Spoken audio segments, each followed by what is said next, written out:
However, things are a little different with the Bolds. "Eek," said Betty, covering her mouth with her paws in surprise. "You've had it now, sis," laughed Bobby, jumping in beside his sister, creating a new wave that curled right up and engulfed a squealing Betty's neck. Mrs. Bold, meanwhile, simply inhaled the earthy scent, and her nostrils twitched with delight. She gave Mr. Bold a sly glance. She said, "This so reminds me of life in Africa during the rainy season. Have a sniff, Fred." She scooped up a handful of mud and rubbed it over Mr. Bold's face. "Ah," said her husband, "I know what you mean, Amelia. What did one raindrop say to the other? 'My plop is bigger than your plop.' Now, in case you are unaware, Mr. Bold loves jokes. Many dads do, but unlike lots of dads' jokes, Mr. Bold's are actually funny, and he even has a job writing them for Christmas crackers. A pretty cool job, don't you think? When his wife heard his latest joke, she threw her head back with laughter, and her hat, a homemade bonnet made from a round cake tin decorated with several empty tomato soup tins and some cleverly folded napkins, fell into the mud. But before she could pick it up, Uncle Tony, who was bent over on account of his arthritis, grabbed hold of the tin, scooped up some dirty water, and with a hyena howl of mischievous laughter, flung it over his best friend, Mr. McNumpty. Nigel McNumpty wasted no time before retaliating. He reached into the depths of the deep puddle, smothering his designer suit sleeves with muck in the process, and flung a heavy lump of smelly mud at his friend. The mud ball hit Uncle Tony a glancing blow on the shoulder, but somehow landed on Mr. Bold's face, where it slid slowly down to his chest, leaving a gleaming brown trail behind. Momentarily shocked, Mr. Bold then let out a distinctly animal-like cackle. "Ha ha ha ha! What does a cloud wear under its raincoat? Thunderwear."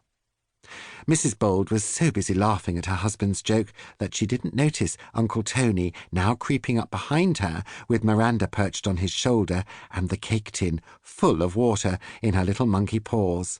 When they were directly behind her, Miranda tipped the tin all over Mrs. Bold, and Uncle Tony stood there shaking with laughter. "Bullseye! Me wetty Missy Boldy!" laughed Miranda. Well, it was sheer mayhem after that, I can tell you. Luckily, no one was out in the park that day, so no humans were there to see the extraordinary sight of a family rolling about in cold, muddy puddles, hooting with delight. After an hour or more of this pandemonium, like a snowball fight with mud that got way out of control, the Bolds pulled themselves together again. "We'd better stop," said Mrs. Bold breathlessly, "before we are seen.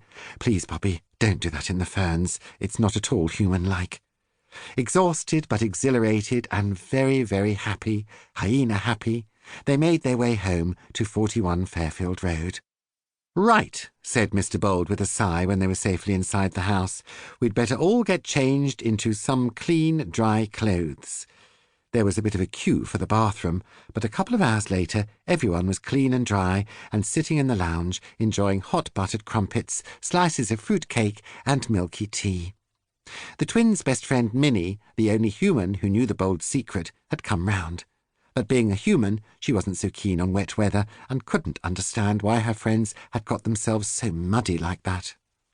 "What goes up when rain comes down?" Mr. Bold asked her. "I know the answer to that," said Minnie. "An umbrella." "Yes," Mr. Bold said, "although we don't own one in this house. Can't think of anything more silly than avoiding the rain. In the Serengeti, it only ever rains in the rainy season, so when it does, we animals get very excited. We all get as wet as possible. I remember my mother teaching me and my brothers and sisters how to roll around in the mud. It's good for our skin and keeps mosquitoes away." Mr. Bold stared into the distance. "Ah, yes," he sighed. "Happy days." But his thoughts of home were suddenly interrupted by an urgent tapping sound. "What's that?" asked Bobby. "It's coming from the window," declared Mrs. Bold, pulling back the net curtains to get a closer look. There, on the other side of the window, sat a fairly large, sleek grey bird, his beady eyes staring in through the glass. He gave 3 quick, impatient taps with his small beak, and then sat there expectantly. "He wants to come in out of the rain," said Mrs. Bold. "All right, Mr. Bird, one moment."